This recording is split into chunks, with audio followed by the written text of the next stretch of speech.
Hello. Hi, guys. Welcome to our podcast. I'm Lisa. And I'm Sarah.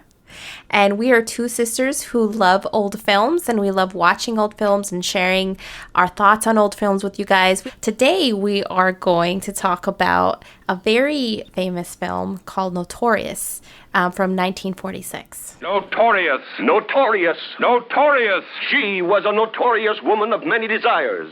He was an adventurous man of purpose.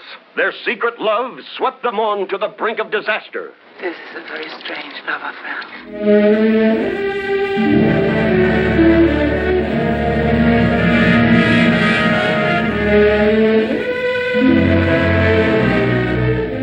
Notorious is a film directed by Hitchcock. Came out in 1946, and it stars Ingrid Bergman and Cary Grant. And in this movie, Ingrid Bergman's character, Alicia, goes undercover to basically reveal information about a German spy. And Cary Grant is the detective he's the detective that she has to report back to while she is infiltrating a set of spies. But yeah, it's a really fun movie. Of course, we have Hitchcock again, and I really like this movie. Like I was saying, it's a classic noir film, and I love the chemistry between Ingrid Bergman and Cary Grant. And I think that's how you also feel, Lisa. That is literally, like, when I was watching it, because Sarah and I write down what makes this movie special, like, what the best part of the movie, and I was like, at the end of the film, I'm going to write down chemistry between Ingrid Bergman and Cary Grant. And then Sarah had the same thing. Like, oh, well, that's makes sense. I mean, that's really the highlight of the film. It's really, their chemistry is, like, it's pretty sexy. I mean, it is. It works. It's steamy. It's steamy. I was surprised by that a little bit. I think it's because in comparison to, because we watched Spellbound and Rebecca, and there's love stories in there, and we end up talking about their romances and those actors and their chemistry. In comparison, the chemistry that Ingrid Bergman and Cary Grant have as these characters in Notorious is spicy. Yeah, it is. It's spicy. Yeah, I mean, because I thought in Spellbound it was pretty, like, because she's pretty she's kind of forward in Spellbound, but in here she's just like say it, you love me, and I'm like, oh my god, Ingrid Bergman. She's just very it's a very intense and passionate film, but it also has a lot of mystery. Yes, so it's a good mystery. It's very fun. And good. It's good. I was very nervous the whole time. I had actually not seen this movie before, and I was pretty stressed out. So throughout the film. Yeah, I had seen it, and I took a crime drama writing class in school, and even though I'm rewatching this movie, I still feel the tension, even with other movies that we rewatched, especially Hitchcock. You just can't help. The suspense is too much sometimes. Yes. Okay, so we can talk a little bit about the history of Notorious. It is inspired by a short story called The Song of the Dragon, written by John Tainterfoot, and it was released in the Saturday Evening Post in 1921. And Ben Hecht, who wrote the screenplay for Spellbound, is credited for writing Notorious as well.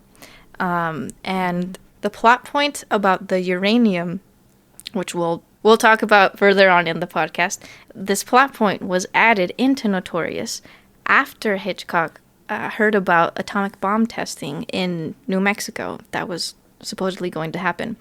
And in the 1940s. And so Hitchcock consulted Dr. Robert Millikan, who was credited with the discovery of cosmic rays. And Hitchcock asked him, how do you make an atomic bomb? And obviously Hitchcock didn't get an answer, but he found out that uranium was a very crucial element and that it could fit into a wine bottle. And then after that, Hitchcock was placed on surveillance by the FBI for several weeks. That's funny. Yeah. That's pretty funny. Anyway, but in the meantime, it's good, isn't it? Like, it's like I'm just researching. It's like his just wine cellar. It's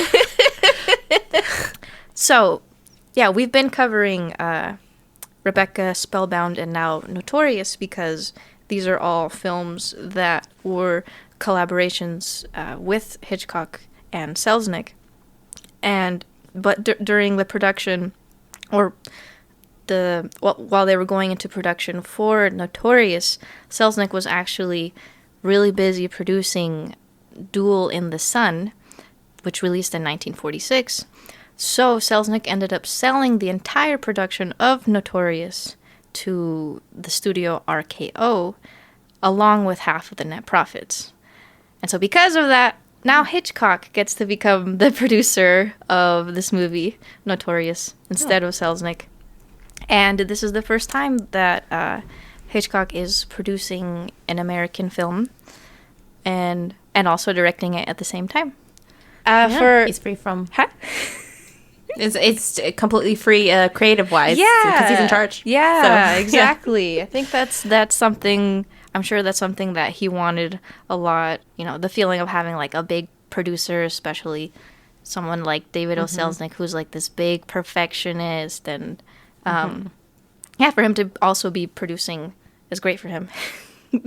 gets to do what he wants. For the awards for Notorious was nominated for 2 Academy Awards. Claude Rains for Best Supporting Actor, and Ben Hecht for Original Screenplay. Didn't win any, but still has 2 nominations.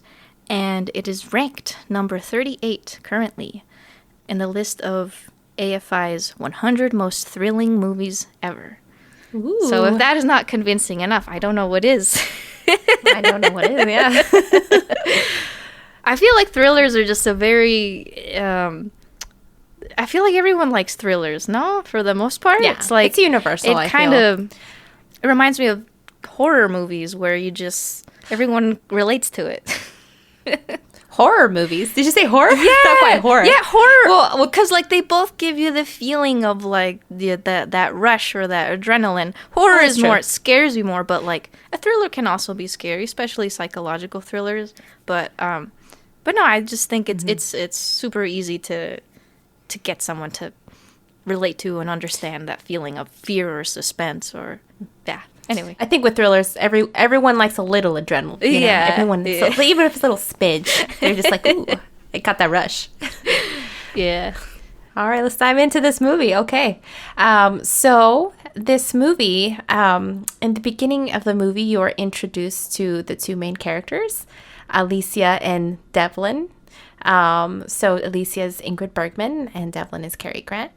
So basically, actually... That's not the beginning. The beginning, you find out a little bit about her background, and then they meet up.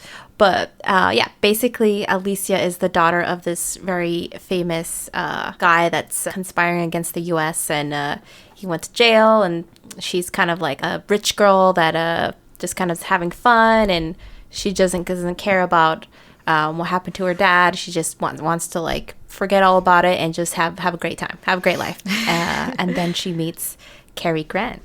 It's in a very interesting way. I love the way like they introduce her just talking to a shadow for like the first 5 minutes, and then they finally show his face. Yeah. I'm like, oh, it's Cary Grant. Yeah, it's that silhouette. Like she's talking to someone, like with the camera's facing Alicia, and then you just get the feeling that someone is there, and then you have that reveal. Like I think the camera like turns around or spins around him a little bit.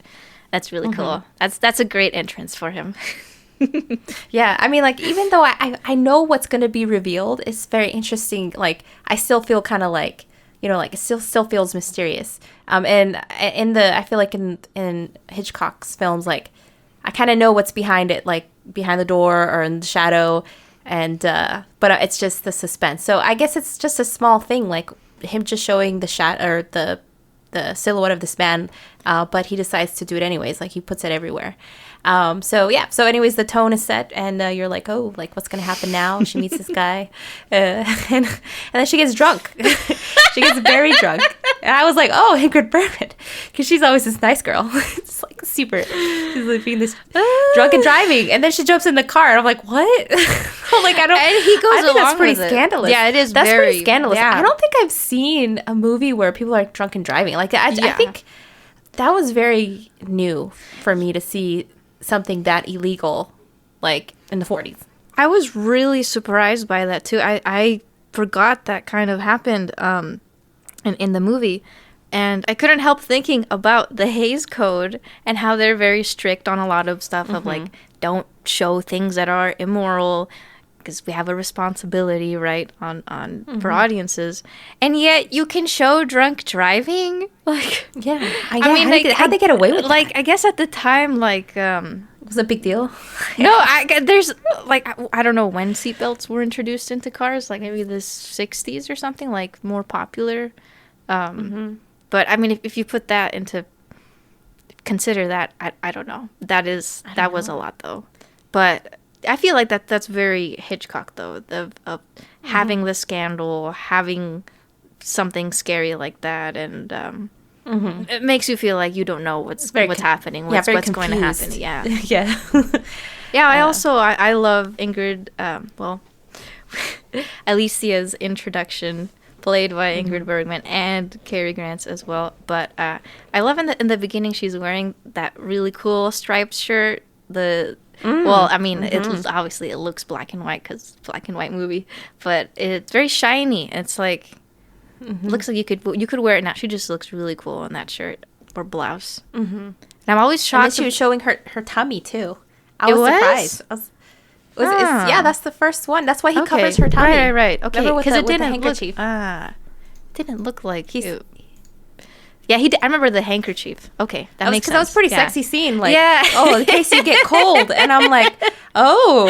And he's like, covers her tummy. So that's why he covered the tummy with the handkerchief. Yeah, that's more scandalous than Stevie. This very scandalous. But yeah, her voice always takes me by surprise. It's always deeper than I expect it to be, and she just sounds cool too. And I know we already watched Spellbound with her in it, but I didn't realize until now that she was actually on this huge role, Ingrid Bergman, in her career during that time, because she had won Best Actress for Gaslight in 1944, and she already had like 2 or 3 other Best Actress nominations in like the early 40s, and so then it's just she's just literally killing it in her career, and then to see her like in Notorious, it's pretty notorious. It's pretty notorious. Wow, that's where you would go with that, huh? I guess. Oh, but it's just impressive. Like, yeah. Nice build. Yeah. Okay. So Cary Grant though, I found out it's not surprising, but that's not his real name. Do you know his real name? I found out his real name. I know that's not his real name, but I don't know what his real name is. What is it? It's Archibald Alexander Leach. Whoa. He doesn't look like an Archibald.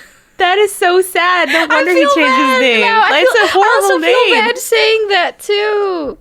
Yeah, that's a bad name. Yeah. Well, the thing is that if you say the whole thing, it's like just a combo isn't very good. Like, so I don't think you should feel bad. It's just there's a reason why that name died out. It's not the most. Yeah. What's it? Archibald? Archibald Alexander Leach, and he was British American, and yeah. Oh, okay. It means in Germanic, it's the Germanic meaning distinguished and bold. It sounds kind of like bald, but it's bold. Oh, very distinguished and bold. It just doesn't translate that way anymore. Yeah, but that's very interesting. But it is fascinating. Yeah, Cary Grant. Okay, so we were talking about the drunk driving. Oh yeah, in this movie. Yeah, so Devlin goes out with Alicia. Alicia's driving while inebriated. And, well, there's a police officer that stops them. And then Devlin shows the police officer kind of like a badge or an identification of sorts. And then that's when Alicia realizes that, okay, this Devlin guy is not just some guy who is at my party. This is a cop or an investigator. And I think he's a detective.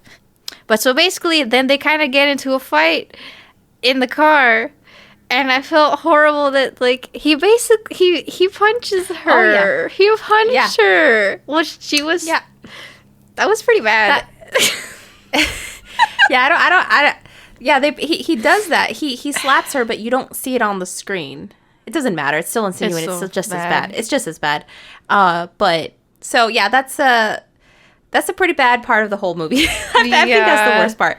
This is just a blemish on the movie. So still watch the movie. It's just a tiny little blemish. And so this is not what the representation of the whole film. But yes, it's unfortunate that it happened. Anyways. You can always look back and then say, like, this was wrong. And we know that it's wrong now. Everyone knows that this is wrong now. But, like, you can't physically go and change the movie.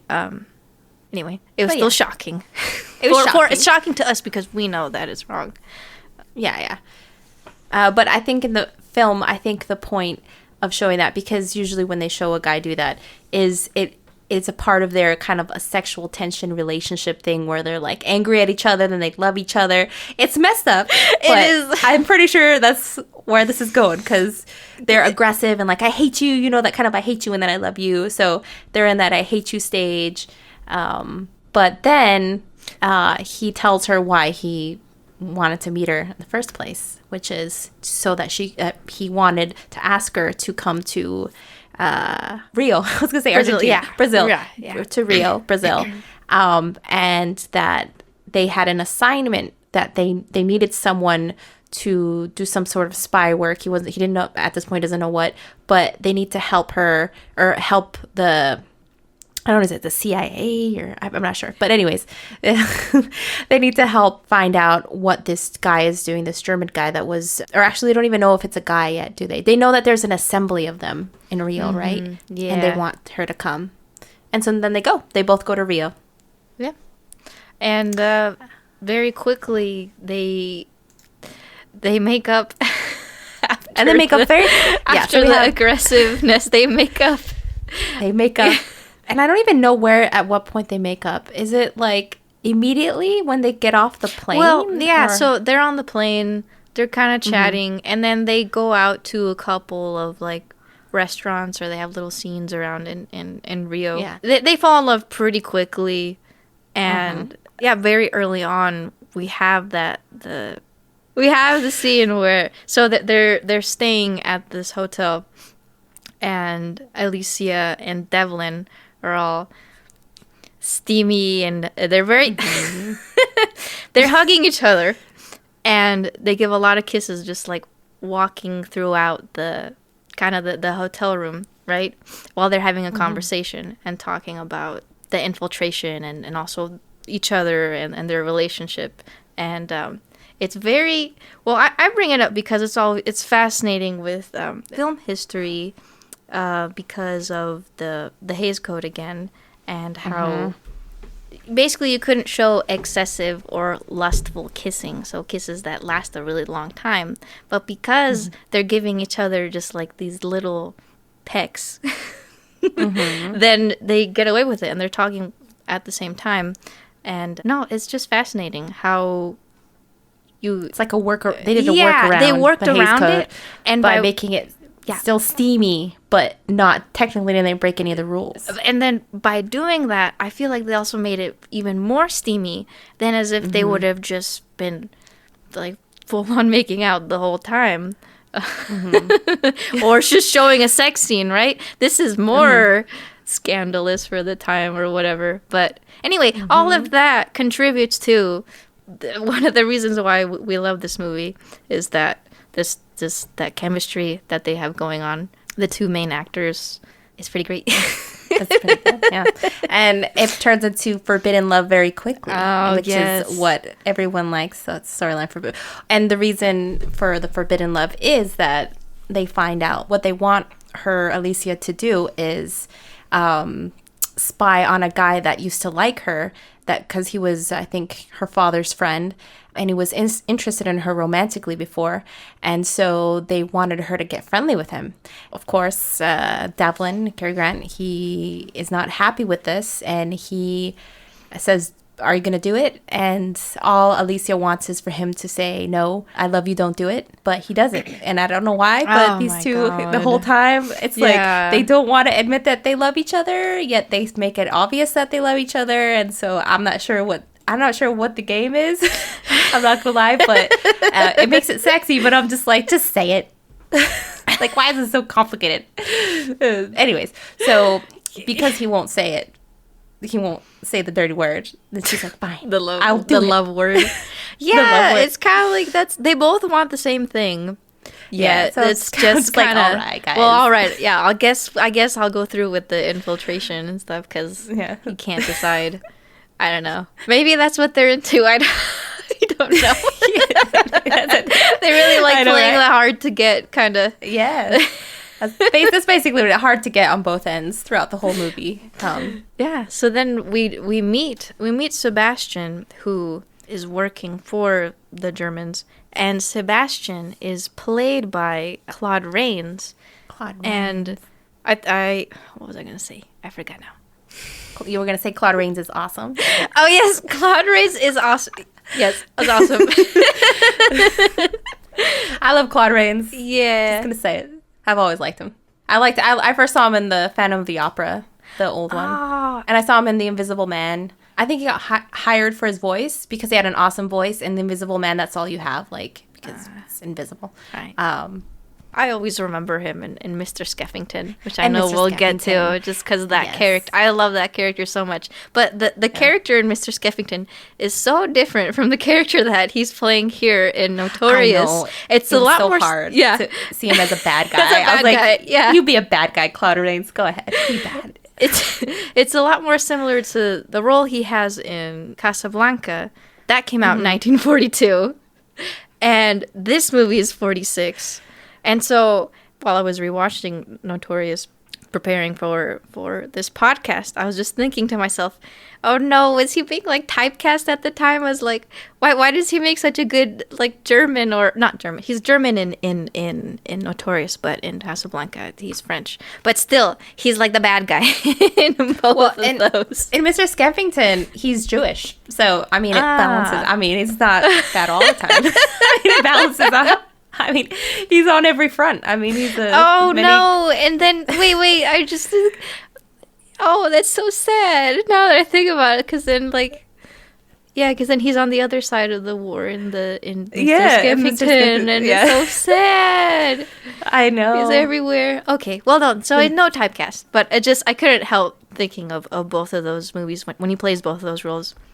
Well, I guess get yourself a guy who can play both the villain and the hero. I guess Claude Rains can. Claude Rains can definitely play both. Yeah, he can also be very sweet. But I didn't know this, but Claude Rains is shorter. Well, Claude Rains was shorter than Ingrid Bergman, so they had to use props to make him taller. They used like ramps and boxes. Yeah, Ingrid was supposedly 5'9", and Claude Rains was 5'7". So she's a little tall, but she's a little bit tall. So and whenever they have the scenes or shots where they're side by side to each other, they had to use props to make him a little taller. I bet with Betty Davis it was perfect because you know how Betty Davis is so small. They were probably like, perfect height for each other. I don't know how tall she was. Yeah, let me look. I'll tell you. Sure. Let's get a tangent here. This is a little 5'3". 5'3". Oh, 5'3". Oh, so like, well, here we go. Like an inch taller than me. This is definitely a rabbit hole. But I found out recently that Vivian Lee was very short, so that made me kind of happy really? to sit. Well, yeah, like I think also 5'1" or 5'2". So then I don't know. It just I'm like, I had no idea. Somehow if I ever met them, she would be the same height as me, And now I am validated. No, it's just You're cool here. to think about. It says here 5'3", but yeah, you said it's like 5 for Vivian Lee. Oh, really? Okay. Yeah. Well, see, I think You never know. You, I feel yeah, like you can't. It's hard to just Google search someone's height, and even Yeah. if it's like in a book or someone, you can always lie about People your don't know. height. You can always just lie. You can just go. Anytime you fill out a piece of paper and you're writing down your height, like they're not always gonna actually check. So Yeah, you're right. We'll never know. we'll never know. It's just fun to think about.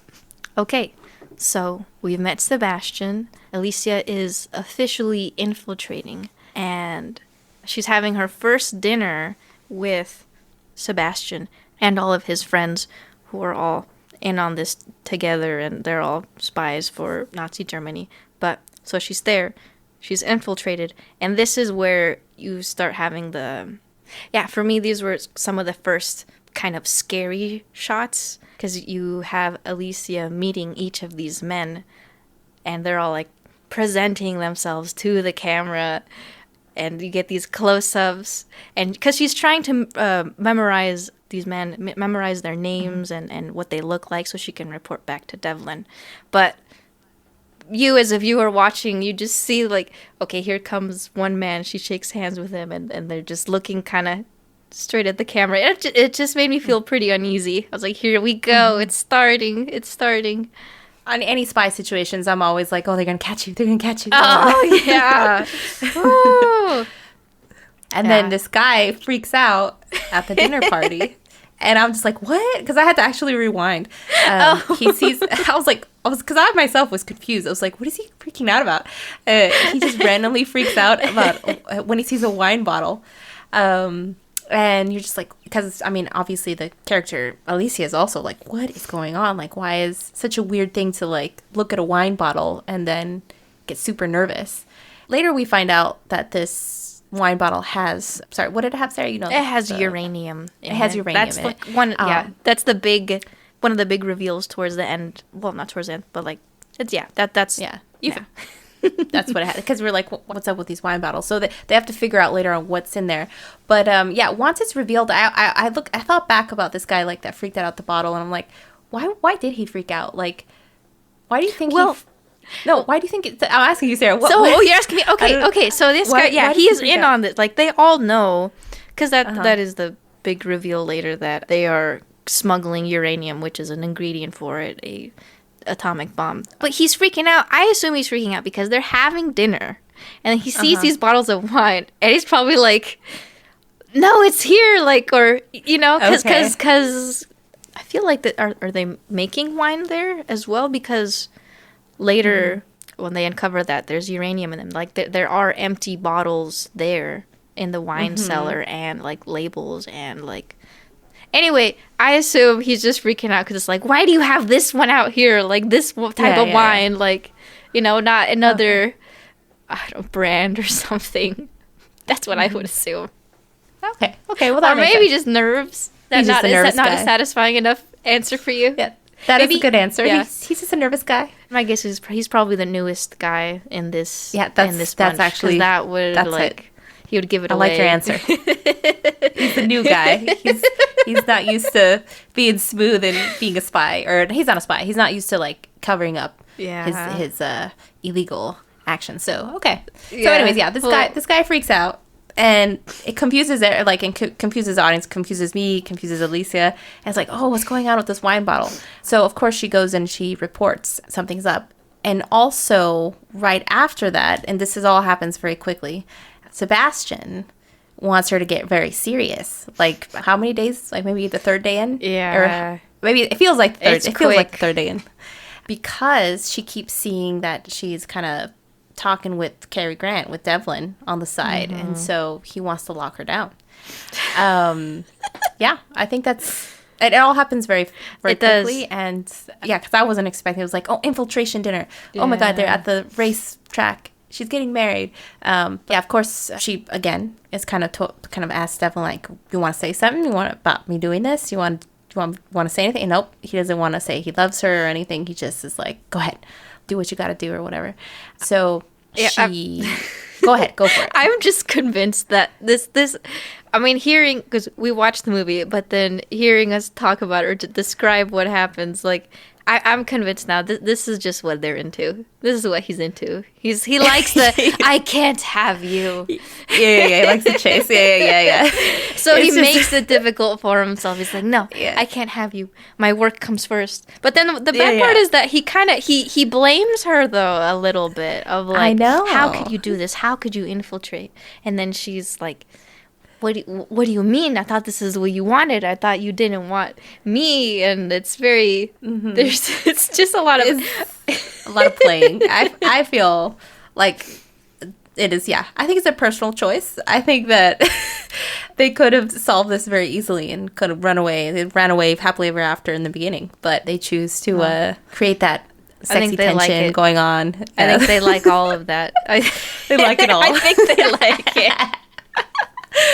Secretly, because otherwise, why would they keep going back to each other and asking again and again, like, are you sure you don't want me, or you know? Mm-hmm. Well, then that's the thing. Then this is what makes this movie special: is people who like stories about like, ooh, I can't have her, or oh, like, you know, it's a good story for them, sir. So I would recommend for anyone who likes that kind of tease. It's very satisfying if you like that stuff. Very flirtatious throughout the entire film, and she ends up marrying the guy.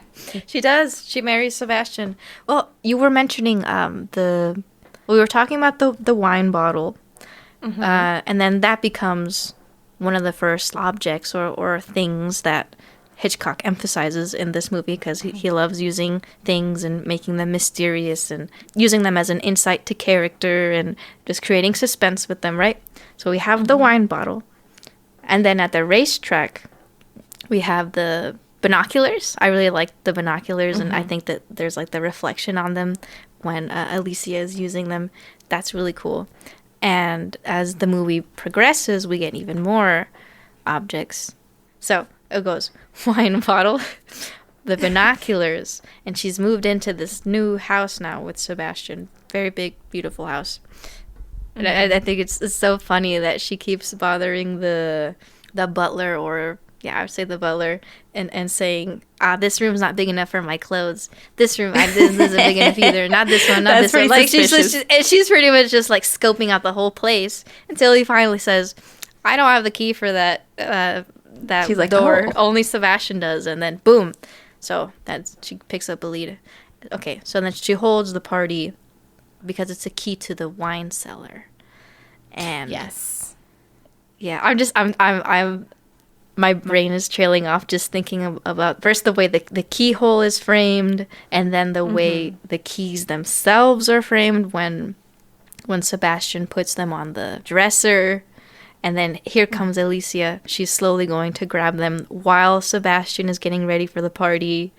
And it's just so tense. And you're like, oh my God, she's going to get caught. While watching this, I was thinking about how, you know, when you try to take off one key from your keychain and it's a disaster and makes so much noise. You can't get it off. Your fingernail like gets ruined. Yeah. Like it's a whole ordeal. But she does it. Yeah, huge emphasis on the key and the palm of her hand when she's holding it. Oh, anyway, it's really, really good. So after she almost gets caught, but she does almost get caught. He comes to like, you know, kiss her hand, the palm of her hand, and then she hugs him really quick. Yep, and then she doesn't open it up. Yep, she drops the key and then hides it. There's another very cool shot with the key again when the party's going on, and you have that, I guess you could say like a crane shot where it starts from the ceiling of the ballroom and the camera slowly comes down, and then finally it leads all the way up to Alicia's hands, and she's holding the key in her hand. And whew, that's is that tension, or oh my God, I'm just thinking about but I could not help thinking about how she has to hold the key in her hand because her dress doesn't have any pockets. Oh yeah, that's true. That's so true.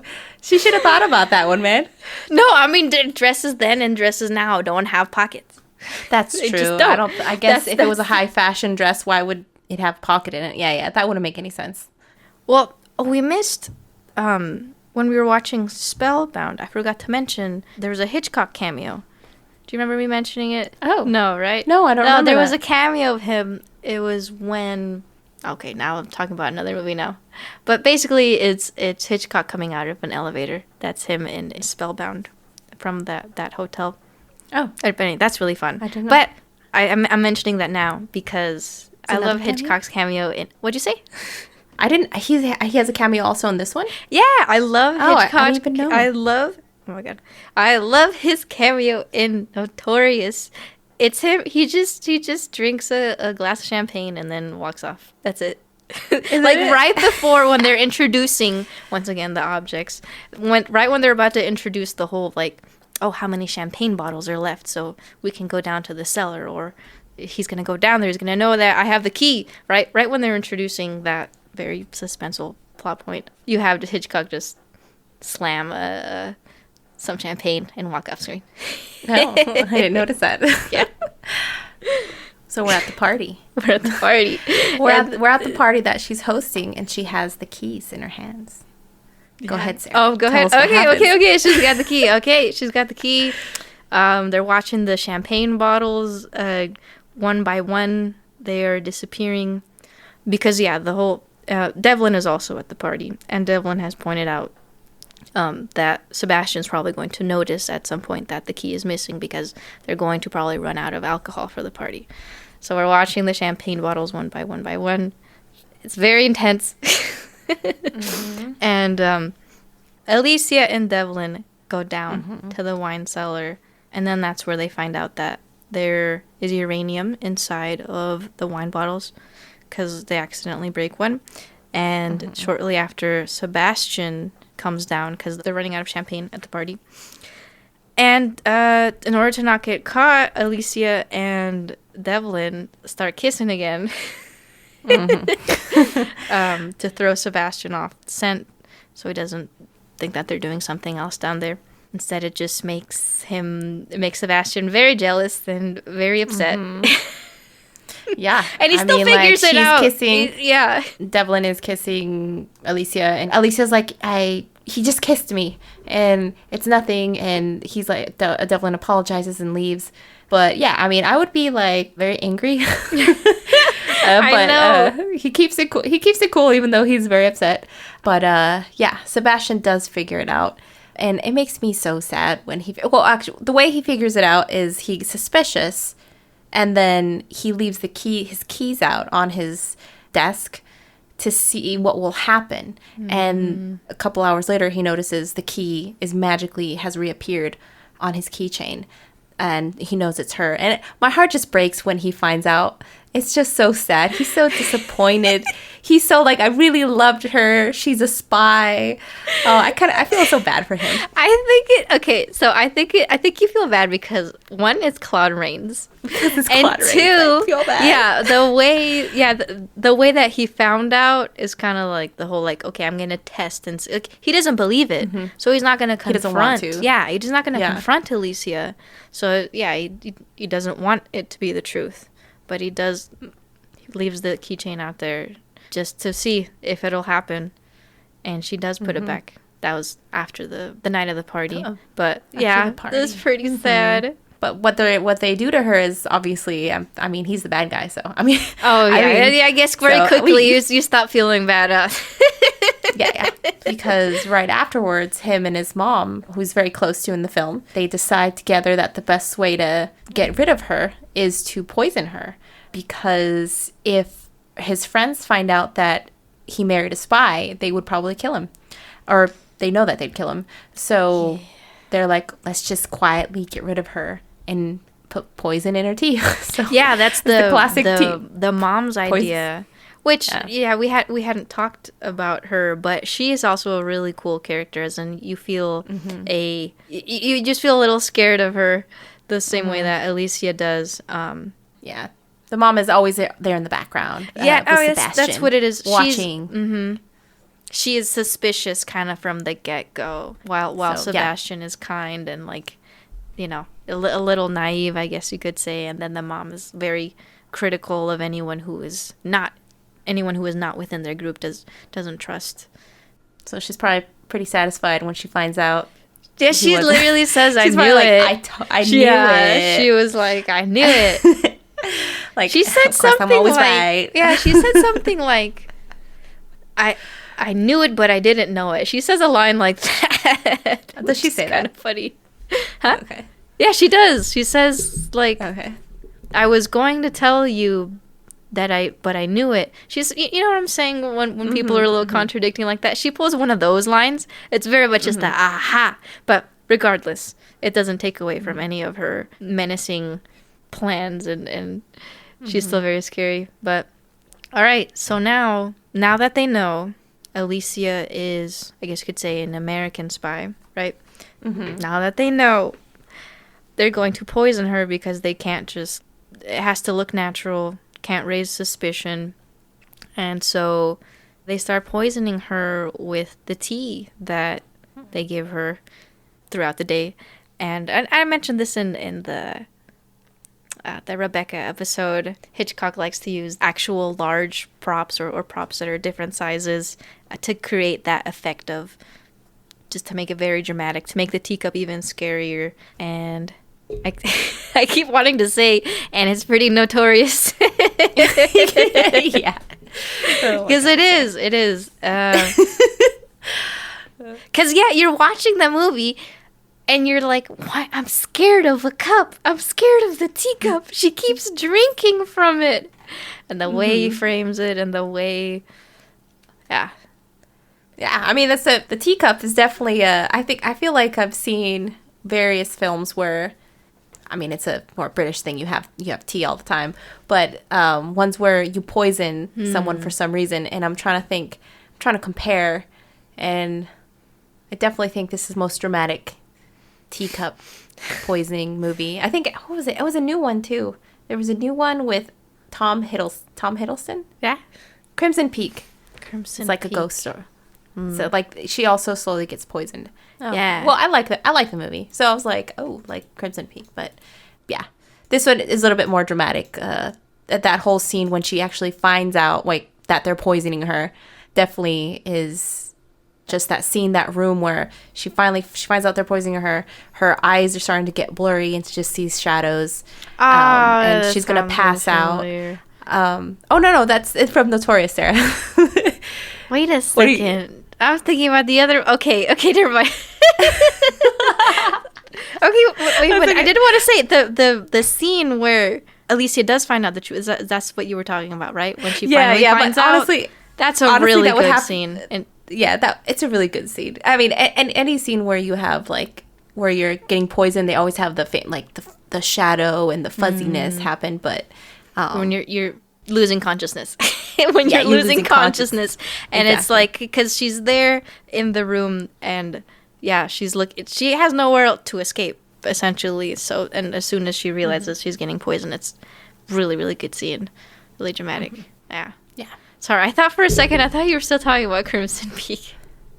Oh no, I was just saying that I just remember in Crimson Peak that happens and stuff, but this one, the moment that she finds out she's poisoned in Notorious is just, I like the way Hitchcock always steps it up and makes it more intense than it would be in another type of film. So I thought you were going to say that was my comment. Yeah, that's it. No, I thought you were going to say that he makes it more intense than it would be in real life. But I think in real life that would be pretty intense. Yeah, it doesn't matter. Yeah. You find out you're getting poisoned. I think that's a really fair portrayal of what's going on inside someone's mind. Yes. Well, I wouldn't know, but I wouldn't know. I don't want to imagine, but I can only imagine. Okay, but imagine. Alicia's getting poisoned. She she realizes she's getting poisoned by them, and she has nowhere to escape. And it's just so scary when Sebastian and his mom are saying to the other people in the house, like, "Oh, don't worry, we'll find her a doctor, a good one." And you're just like, no, like it's a lie. It's like, ooh, it's just scary. But so Devlin, he realizes he hasn't seen Alicia in a while, and he's worried about her because, of course, he loves her, but he won't admit it. And and he has to go make sure that she is okay. And so he goes to Sebastian's house, and he finds her in her bed, all sick. And finally, and this is the moment, right? This is finally the moment where they both kind of profess their love to each other while she's dying. Now he really can't have her, so now he's gotta say it. This is exactly what he wanted. What is the most impossible situation where we can't be together? Ah, I found it. Now we can be together. You're on the verge of death. But I say this, but at the same time, I know that the love that they have for each other is still sweet. It's just they could avoid that stuff. It's sweet and silly, but like it just makes for really good drama. Like I don't still steamy. I'm not annoyed by it when I'm watching.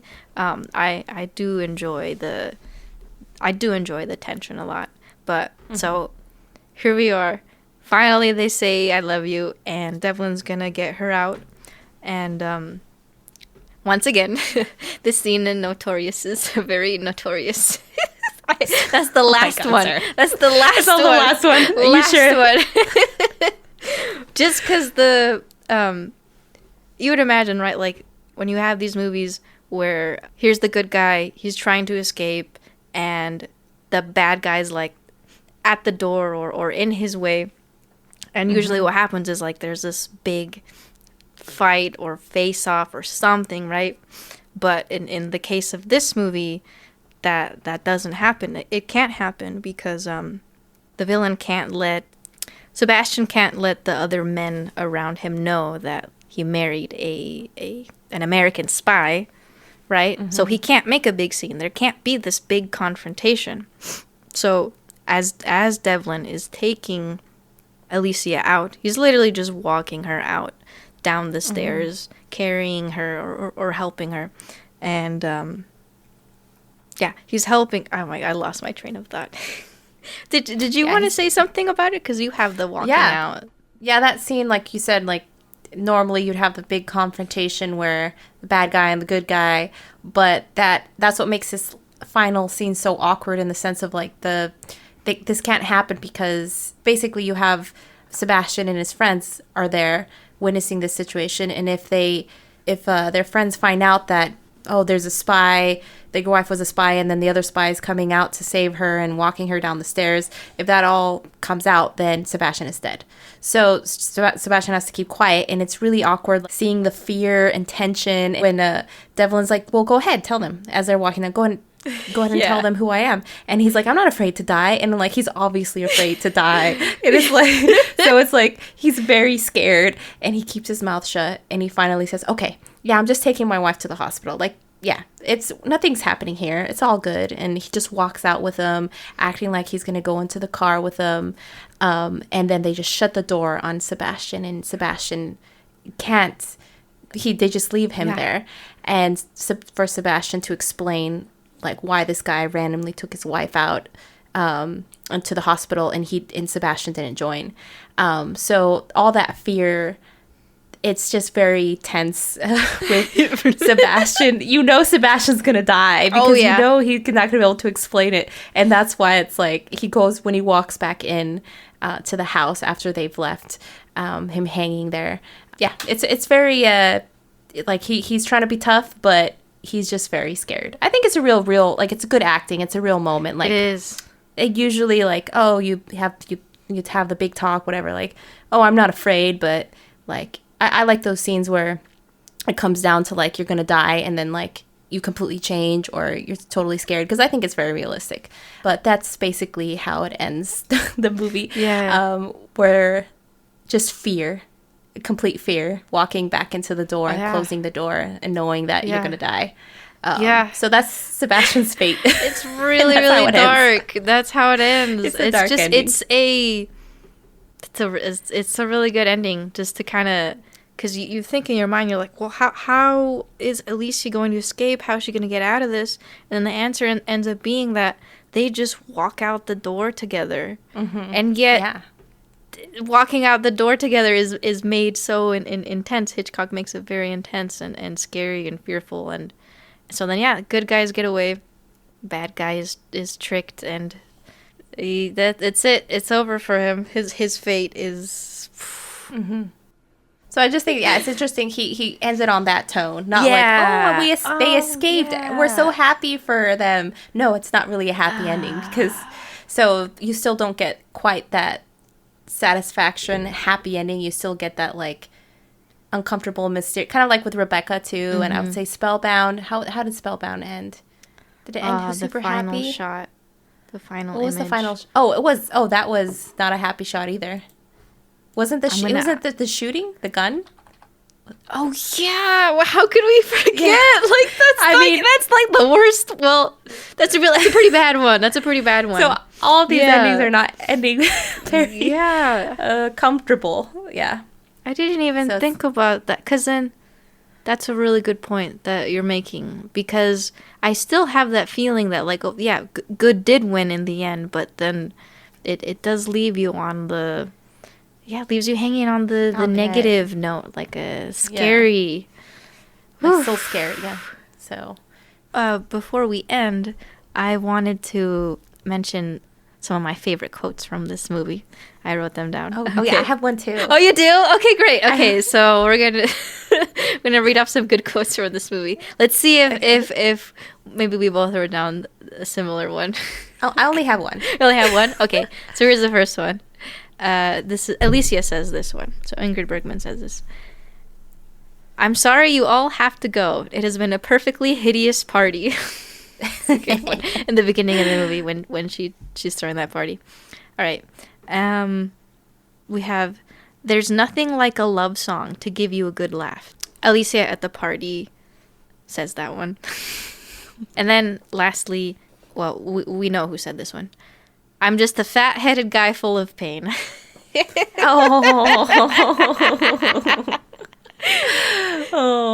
Devlin. Devlin says that one. Oh, Devlin says that. Wait, I thought it does. I totally thought Sebastian said that. No, but see, you feel bad for him, so you think that he would say something like that. I do. Okay, those are my favorite quotes. Okay, then you have a quote? Oh yeah, my favorite quote is when they're in the wine cellar and Devlin says, just pretend you're a janitor. Janitors are never terrified. I think that's hilarious. Say it again. I cut you off. Say it again. Okay. Just pretend you're a janitor. When they spilled all of the uranium on the floor, she's like, oh my God. He's like, just pretend you're a janitor. Janitors are never terrified. I thought that was hilarious because I was like, janitors are always terrified because in scary movies, they're always cleaning the hallways in the dark and then bam, they're like. So I was just thinking like janitors are like one of the people who get like attacked in horror films. Yeah. So I was like, but that era hasn't happened yet. So it's janitors at this point aren't being spontaneously being attacked by monsters or whatever. And like if you have like a school, the janitor or a hospital or whatever, those haven't happened yet. Yeah. But we're just watching with the our modern day lens, so interpreting these a little different. That's great. Yeah. Okay. So I think we talked about this a lot already, but the consensus is you should watch this movie because there is amazing chemistry between the two main actors, and it's a really it's a good thriller romance. Yeah, thriller romance, really good mystery. If you like Hitchcock, you will like this movie. It's great. Yeah, and so we'd love if you guys can join us.